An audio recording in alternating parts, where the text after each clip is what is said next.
종려주일 예배로 나온 모든 이들에게 하늘로부터 우리 주 예수 그리스도의 평화와 사랑이 가득하기를 축복합니다. 좋은 찬양 이렇게 준비해 주셔서 감사합니다. 주께서 받으실 만한 찬양인 줄 믿습니다. 오늘은 종려주일입니다. 예수님께서 십자가를 지시기 위해서 예루살렘에 입성하시면서 나귀를 타고 입성하셨고, 사람들이 겉옷을 피고 또 혹은 종려나무 가지를 꺾어서 길에 깔고 혹은 흔들며 예수님을 환영하고 영접한 날을 기념하는 주일입니다. 그리고 이번 한 주간은 고난주간으로 예수님의 십자가를 묵상하는 그런 한 주간으로 우리가 삼아야 될 것입니다. 예수님께서 십자가의 죽으심으로 말미암아 우리의 모든 죄가 단번에 온전히 그리고 영원히 용서받게 되었다라고 하는 것이 교회가 가진 아주 중요한 복음의 핵심 내용입니다. 그렇기 때문에 예수님의 십자가가 그리스도의 사역이요 하나님의 구원 사역의 하이라이트가 됩니다. 그리스도께서 십자가의 죽으심으로 말미암아 우리 죄가 온전히 영원히 단번에 용서받게 되었다라고 하는 이 복음의 핵심 내용은 누구도 가감할 수가 없는 핵심 내용이고 수정 변경할 수 없는 내용입니다. 그럼에도 불구하고 초대교회로부터 시작해서 오늘에 이르기까지 사단은 끊임없이 이 교리를, 이 진리를 흔들려고 합니다. 우리가 읽은 갈라디아 교회에 있었던 그 싸움도 초대교회에 있었던 복음의 진리와 이 진리를 무너뜨리려고 하는 사단의 유혹과의 전투라고 할 수 있습니다.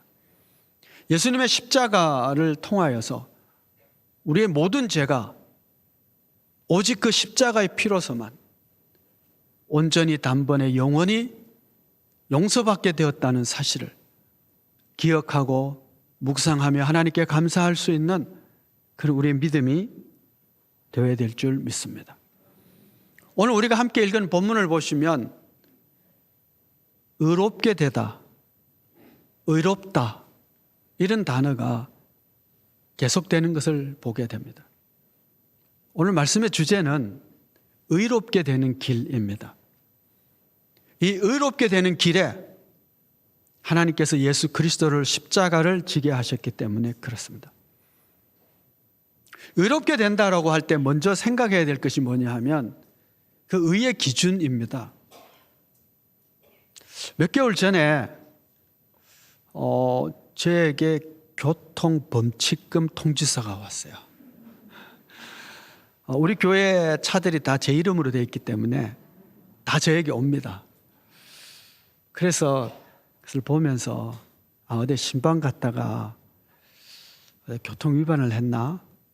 그러면서 뜯었더니 저에게 온 거더라고요. 이게 뭐지? 내가 그런 적이 없는데? 라고 봤더니 그 마산의 어머니 집에 갔다가 오면서 그 속도 위반으로 찍혔더라고요. 이게 뭐야? 늘 다니는 길이기 때문에 제가 알거든요. 이게 뭐지? 그랬더니 그 기준이 바뀌었더라고요. 50km로. 전에는 아니었는데 기준이 바뀌자 이제 교통위반이 된 거예요. 여러분, 우리의 수준이라는 것이, 기준이라는 것이 무엇이냐에 따라서 어떤 지역에서는 괜찮은데 어떤 지역에서는 죄가 될 수 있습니다. 어떤 문화권에서는 아닌데 다른 문화권에서는 죄가 될 수 있습니다. 사람에 따라서 내가 볼 때는 저거는 참 안 되는 일인데 라고 말하는데 그 사람의 문화와 관습 속에서는 뭐 이까짓 걸 가지고 얘기하냐 그럴 수 있어요. 그러니까 의의 기준이라고 하는 것이 천차만별이 되는 것이죠. 사람마다 다를 수 있고 문화마다 다를 수 있고 지역에 따라 다를 수가 있습니다. 의롭게 된다는 것이 어느 기준의 의냐, 이 기준을 잡지 않으면 누구는 죄다 그러고 누구는 죄가 아니라고 할 수 있겠죠. 성경에서의 의의 기준은 하나님입니다. 하나님 기준에서의 의를 가지고 죄냐 아니냐, 죄인이냐 아니냐는 것을 측정하고 기준으로 삼는 것이죠. 그렇게 얘기하면 하나님만큼 정결하고 깨끗하고 의롭고 거룩한 자가 없기 때문에 성경은 모든 사람이 다 죄인이다, 그렇게 선언하고 선포하고 있는 것입니다. 내가 가진 기준으로 볼 때 나는 아니야, 나는 죄를 범한 적이 없어. 그래도 하나님이 보실 때, 하나님의 기준으로 볼 때는 너 죄가 엄청 많어, 이렇게 하나님 기준으로 죄의 여부를 판가름할 때에 죄가 없다라고 할 수 있는 인류는 한 사람도 없다는 것이죠. 그러면 그 죄인이 의롭게 되는 길이 뭐냐라고 하는 질문을 이제 던질 수밖에 없죠. 내가 죄인이라면 이 죄를 용납받을 수 있는 의롭게 되는 길이 무엇입니까? 세상에 두 가지 길이 있는데 기독교를 제한 모든 종교들이 제시하고 있는 의롭게 되는 길, 그것은 행위를 통한 의롭게 되는 길입니다.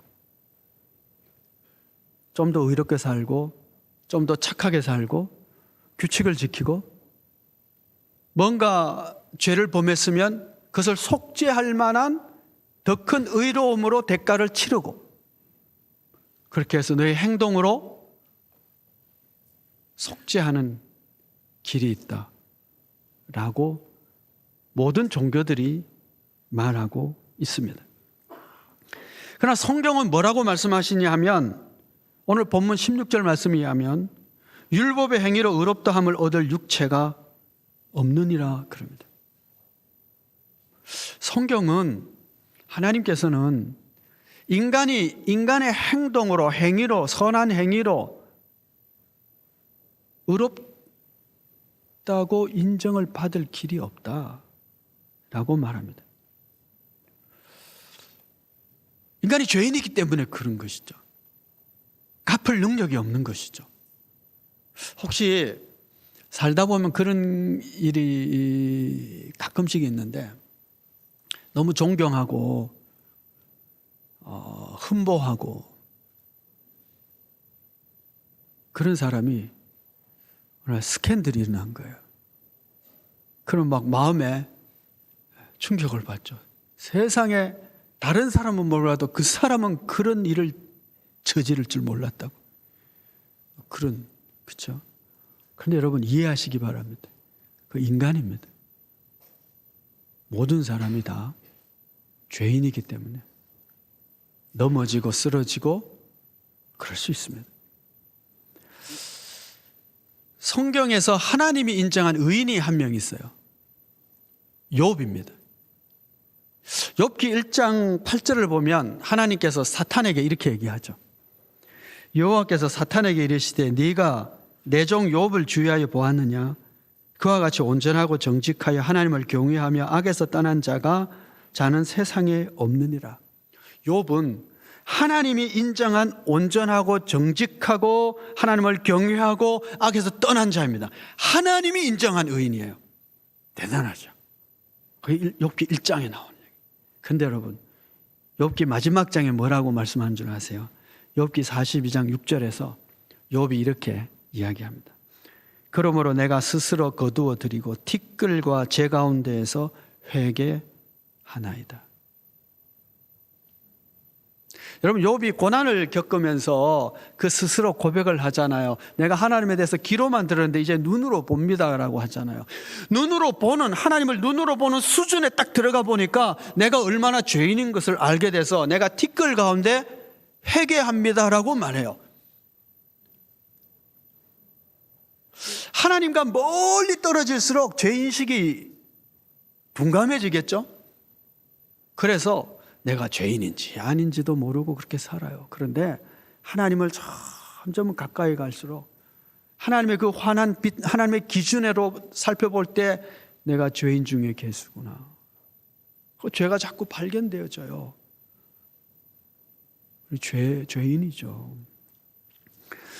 그러니까 이런 죄인이 의롭다 할 수 있는, 내 행위로 의롭다 할 수 있는 길이 안 되는 거예요. 수준이 안 되니까. 내가 의롭게 칭함을 받기 위해서 행하는 그 행동보다 내가 저지르는 죄가 더 많은 거예요.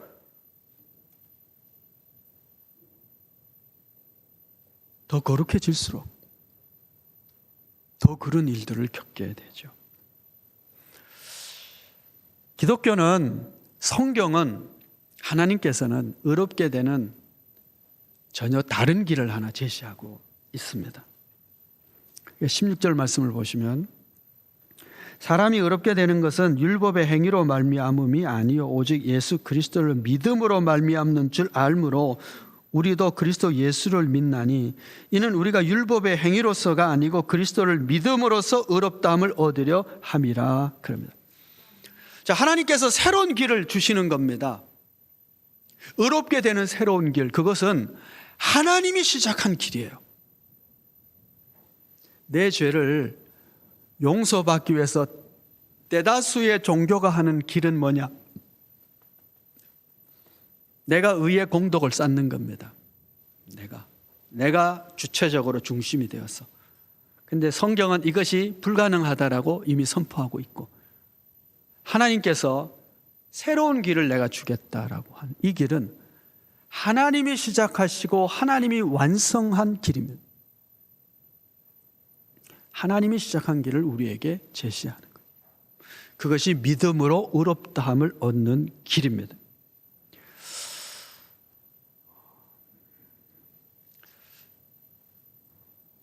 십자가를 묵상하는 이 사순절과 또 고난주간이 되면 십자가를 묵상하면서 우리는 꼭 이런 생각을 하게 됩니다. 저는 그런 생각을 해요. 아마 여러분들도 할 것 같은데, 이 길밖에 없었을까? 라고 하는 겁니다. 하나님, 아니 꼭 이렇게 아들을 죽이시면서까지 십자가에서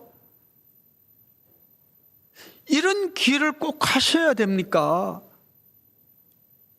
다른 길은 없었습니까? 지혜가 무한하신 하나님께서 왜 아들을 십자가에 죽이는 이런 험악하고 비참하고 흉악한 이 십자가를 통해서 우리를 구원하시겠다고 하십니까? 십자가 말고 다른 길은 없습니까? 여러분, 이런 질문 안 하세요? 십자가를 묵상할 때마다 하나님, 다른 길은 어찌 없었습니까? 라는 질문을 우리가 하게 됩니다. 예수님도 그렇게 기도하셨잖아요. 그렇죠? 할 수만 있으면 이 잔을 내게서 지나가게 하옵소서. 그런데 아버지의 뜻대로 하옵소서. 다른 길이 있음에도 불구하고 이랬는지, 아니면 이 길밖에 없어서 이 길을 했는지 잘 모르겠어요. 그러나 하나님께서 우리를 구원하시기 위해서 하나님이 선택한 우리 구원의 길이 십자가였습니다. 아들을 십자가에 죽이면서까지 우리를 구원의 길로 인도해 주신 것이죠. 그래서 이번 한 주간 십자가를 묵상하시면서 이런 몇 가지 생각들을 좀 해보시면 참 좋겠습니다. 이 의롭게 되는 이 믿음의 길을 하나님께서 우리에게 주시기 위해서 첫 번째는 우리가 어쩔 수 없는 죄인, 그 아들이 십자가에서 그 죄값을 치르지 않으면 안 될 만큼 우리의 죄가, 내 죄가 심각했다는 것을 인식할 필요가 있습니다. 그 창세기 3장을 보시면 그 아담이 선악을 알게 하는 나무 실과를 먹고 나서 하나님께서 심판하시면서 땅이 너로 말미암아 저주를 받을 것이요, 이렇게 말합니다. 죄인이 되자 그 죄인 때문에 아무 죄도 없는 땅이 저주를 받은 거예요. 얼마 전에 BBC에서 어떤 이렇게 촬영을 한 것을 봤습니다. 남태평양에 있는 어떤 섬인데 그 섬 해변이 플라스틱 알갱이로 해변을 이루고 있는 거예요. 그러니까 육지에서 버린 플라스틱들이 바다를 통해서 막 이렇게 염분의 햇빛에 이러다가 막 조각조각이 나고 알갱이가 돼가지고 모래사장처럼 플라스틱 알갱이가 쌓여 있는 거예요. 그러니까 그걸 취재한 사람이 이렇게 얘기를 해요. 도대체 우리가 무슨 짓을 한 거지? 여러분, 죄인 때문에 땅이 저주를 받는 거예요. 세상의 아름다운 것, 여러분 생각해 보세요. 세상에 정말 아름다운 것은 사람의 손때가 묻지 않은 곳입니다. 사람이 들어가기 시작하면 이상하게 망해버려요. 왜요? 죄인이니까. 죄인이 가는 곳에 저주가 같이 따라가는 거죠. 그런데 하나님께서 그리스도의 피로 우리를 속죄하시고 이 죄를 용서받게 함으로 말미암아 우리가 존재가 바뀌어버려요. 어떤 존재로요? 세상의 소금으로, 빛으로, 축복의 통로로. 그래서 우리가 가는 곳이 그 땅이 복을 받게 만들어주세요. 그 나라가 복을 받게 만들어주세요. 여러분, 이것이 구원입니다. 우리가 할 수 없는 일을 하나님이 해주셔서 우리에게 그 길을 제시해 주신 거예요. 우리가 이 은혜를 받고 의롭게 함을 얻지 아니하면 우리는 죄인이기 때문에 나 때문에 주변이 땅이 저주를 받게 돼요.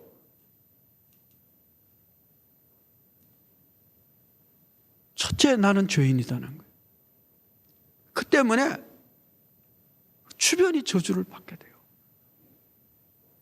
그런데 하나님께서 그런 우리를 사랑하시고 긍휼히 여기셔서 이 구원의 길이 시작된 거예요.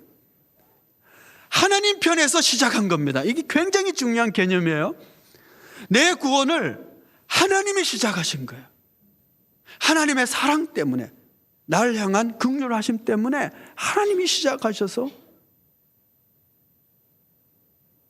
내가 져야 될 짐을 대신 지시고 내가 지불해야 될 그 값을 대신 지불해 주시는 거예요. 죄값을. 호세아서를 읽으시면 하나님께서 호세아에게 창녀와 결혼하라고 합니다. 결혼을 해서 자식을 낳죠. 그 자식의 이름 가운데 하나가 로암미입니다. 내 백성이 아니다라는 뜻이죠. 잘은 모르겠는데 그냥 저 혼자 생각에 그래요. 이 여자가 결혼을 했긴 했지만 아들을 낳았는데 이 아들이 호세아 씨는 아닌갑다. 그러니까 내 자식 아니다 이런 이름을 붙였죠. 근데 이 여자가 또 바람이 나서 떠나버려요. 하나님이 너 가서 찾아서 값을 지불하고 다시 데리고 오라 그래요. 그래서요, 값을 지불하고 이 여자를 다시 데리고 옵니다. 이것이 호세아를 통해서 보여주는 하나님의 사랑이거든요.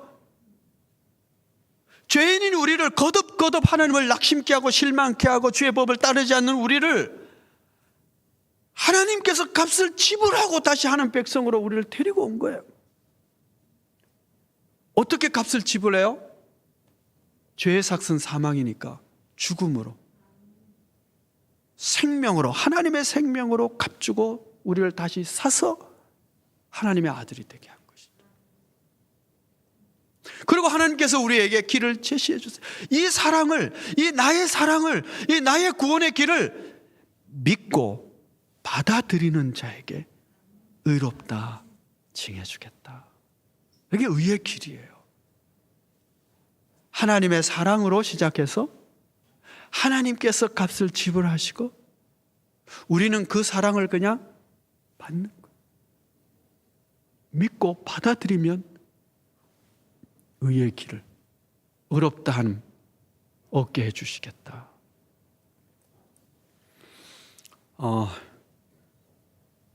학교 다닐 때 그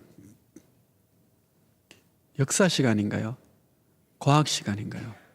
그런 시간이 되면 배우는 것 중에 하나가 코페르니쿠스라는 사람입니다. 천동설, 지동설 이러면 이제 이해가 조금 들은 기억이 나시죠? 지구를 중심으로 해가 달이 막 돈다고 생각하던 이런 시대에 코페르니쿠스가 아니야. 태양을 중심으로 지구가 돌아. 중심이 바뀐 거예요. 지구가 중심인 줄 알았는데 아니네. 태양이 중심이네. 여러분, 신앙의 중심 이동이 있어요. 죄를 의롭다 함을 얻는 이 죄인이 죄 용서받는 길이 내가 뭔가를 해서 하려고 했다가 중심이 이동되는 거예요. 아니야, 하나님께서 나를 위해서 이 사랑으로 용서해 주시고 십자가의 그 아들 죽게 하셔서 값을 지불함으로 용서받는 길이 생겼어라고 하는, 의롭다함을 얻을 수 있는 길이 하나님이 시작하시고 하나님이 주신 것이죠. 그리고 나는 그냥 받으면 돼. 내가 대가를 지불하고 받으면 사는 거잖아요. 그런데 아무런 것도 지불한 것이 없어 받으면 이걸 선물이라고 하거든요. 의롭다함을 얻는 것, 하나님의 자녀가 되는 것, 구원받는 것은 하나님이 하시고 우리에게 선물로 주셔서 받으면 돼요. 우리가 더 할 것이 없어요. 자, 그러면 이 사실을 깨닫고 이 하나님의 사랑을 알게 된 사람은 어떻게 될까요? 그것이 오늘 본문 말씀 20절 말씀입니다. 내가 그리스도와 함께 십자가에 못 박혔나니 그런즉 이제는 내가 사는 것이 아니요 오직 내 안에 그리스도께서 사시는 것이라. 이제 내가 육체 가운데 사는 것은 나를 사랑하사 나를 위하여 자기 자신을 버리신 하나님의 아들을 믿는 믿음 안에서 사는 것이라. 이제는 내가 사는 것이 나를 위하여 죽으신 그 예수님을 위해서 사는 삶이다. 그래서 이제는 내 안에 사는 것은 그리스도다. 이렇게 말합니다. 하나님의 사랑을 깨닫는 순간 나도 하나님을 사랑하는 삶을 사는데 하나님을 사랑하기 때문에 그 하나님을 위해서 사는 삶을 살게 된다라고 하는 것입니다. 자, 여러분, 우리가 죄인일 때에 하나님께서 죄인인 우리를 사랑하셔서 이 구원의 역사를 시작하셨어요. 나를 향한 하나님의 사랑이 하나님의 행동, 하나님의 액션이 돼서 나를 구한 거예요. 이제 우리는 어떻게 하느냐 하면 우리도 이 사랑을 받았으니 내가 하나님을 사랑함으로 내 삶의 모든 행동과 액션이 바뀌게 되는 거죠. 사랑이 동기가 되는 거예요. 나를 향한 하나님의 사랑이 하나님의 액션을 낳은 것처럼 하나님을 향한 내 사랑이 나의 삶을 만들어가는 것, 그것이 지금 바울이 나는 죽고 내 안에 사는 것은 그리스도다. 이전까지는 내 유익, 내 자존심, 내 뜻, 내 소망, 내가 중심이죠. 나의 이익에서 살던 건 자가 하나님을 사랑하기 시작하자 여기가 바뀌는 거예요. 하나님의 유익, 하나님의 영광, 하나님의 뜻, 내 안에 사는 것이 그리스도라 말하게 되는 것이죠. 지난주에 우리가 나누었던 말씀의 핵심은 그거였어요. 베드로의 실패입니다. 그렇죠? 기억을 다시 한번 해보시기 바랍니다. 베드로의 실패. 베드로가 알아요. 믿음으로 구원 얻는 도리를 압니다. 이방인들이 오직 믿음으로만 하나님의 자녀가 된다는 도리를 알고 환상도 보았고 이방인과 같이 음식도 나눴고 그들에게 복음 전할 때 성령이 임한 것을 알고 그랬는데 다르게 사는 거예요. 안디옥에서는 다른 행동을 해요. 아는 것하고 사는 것이 달라진 것이죠. 그래서 지난주에 질문은 그거였어요. 우리가 아는 바대로 살 수 있는 길이 뭘까?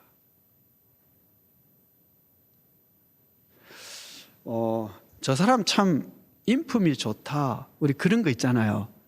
저 사람이 타고날 때부터 참 사람이 인품이 좋은 것 같아. 근데 그 사람은 내가 인품 좋은 사람으로 살아야지 막 노력하고 애써서 인품이 좋은 사람처럼 보일까요?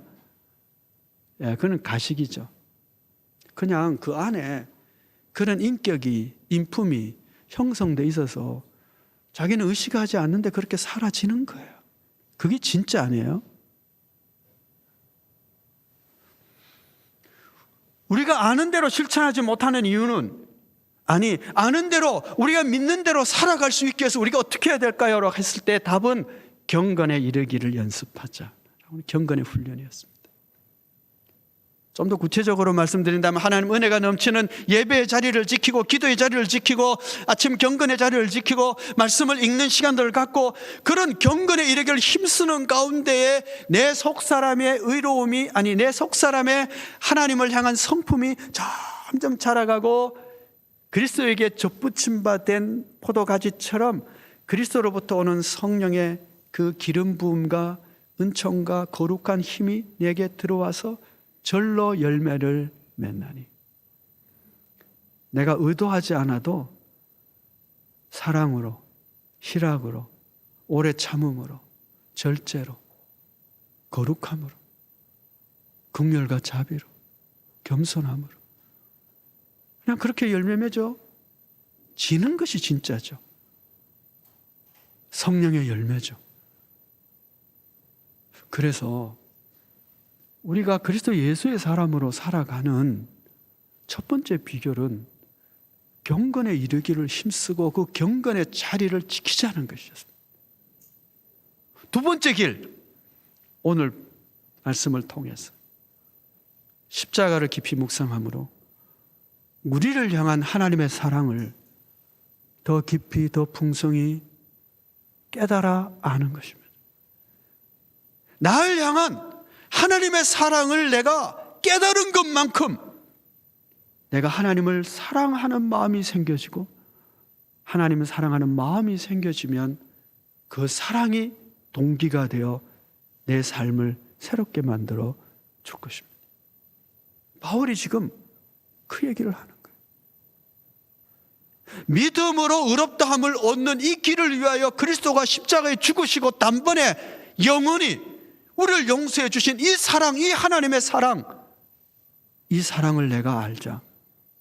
나도 이제는 나를 위한 삶이 아니라 그리스도를 위한 삶을, 나를 위해 죽으신 그분을 위한 삶을 살겠다라고 결심하고 고백한 것처럼 이번 한 주간 십자가를 더욱 묵상하며 그 하나님의 사랑의 풍성함을 깨달을 수 있는 주의 은혜가 있기를 축복합니다.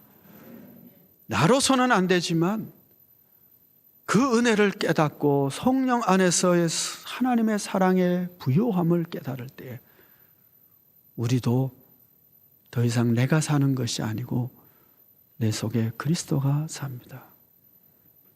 영적인 코페르니쿠스 혁명이죠. 중심이동. 나 중심이 아니라 그리스도 중심. 그렇게 행할 수 있고 그렇게 살아갈 수 있는 그런 우리 모두가 되기를 축복합니다. 기도하겠습니다. 은혜로우신 아버지 하나님, 죄인인 우리를 위하여 십자가에 죽으신 그 그리스도의 십자가를 묵상하는 이 한 주간 성령께서 역사하사 그 하나님의 풍성함을 알게 하여 주시고, 이제 우리도 하나님을 사랑함으로 말미암아 행하는 자, 그 의의 길을 부르심을 받은 길을 걸어갈 수 있는 자 되게 하여 주옵소서.